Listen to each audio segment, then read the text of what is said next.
Bakıda gənclər daha aktivdirlər. Yeniyetmələr artıq təkcə musiqi və idmanla məşğul olmur, həm də yeni və qeyri-adi nəsə tapmağa çalışırlar. Samirlə tanışlığımız bu yaxınlarda oldu.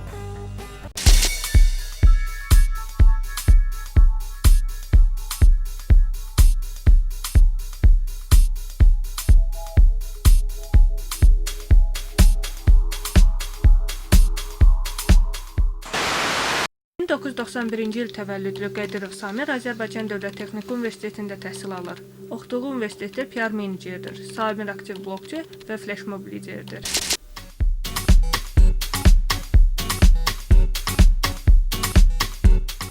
Keçirdiyim ən böyük layihələrdən biri ilk addım layihəsi olmuşdu. Bu layihənin adıdır və özündə liderlik, natiqlik, layihələrin yazılması və idarə olunması təlimlərini birləşdirirdi və layihədə 30-a qədər gənc birinci və ikinci kurs tələbələri iştirak edirdilər. Məqsəd gəncləri daha çox ictimai fəaliyyətə cəlb etmək, onların natiqlik qabiliyyətlərini artırmaq.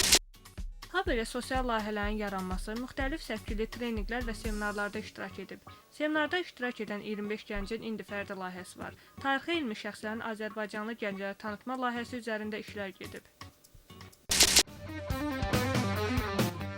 Samir ona təhsil aldığı universitetdə ictimai sosial aksiyalarda aktivliyi ilə bağlı əlavə problemlər yaradıldığı üçün bizimlə yetərincə açıq danışmadı. Bu barədə az sonra.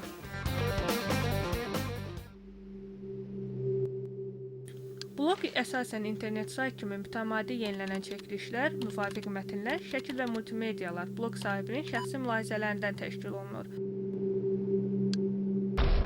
Mənim şəxsi bloqumda artıq mən müəyyən bir aksiyalar formasına başlamışam. Bu aylar aksiyasıdır və hər ay müəyyən bir fəaliyyətə əsaslanır, müəyyən bir fəaliyyətə həsr olunur.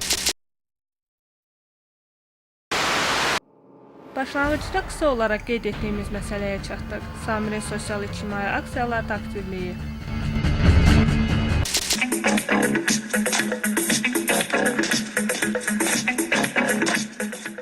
Flashmob improvizə edilmiş kollektiv oyun növüdür.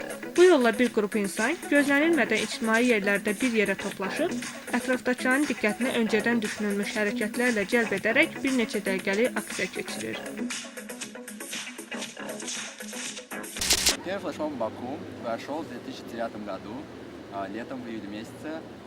Мы называем это классическим флешмобом. До этого, в принципе, в Баку бывали флешмобы, но они не были такими массовыми.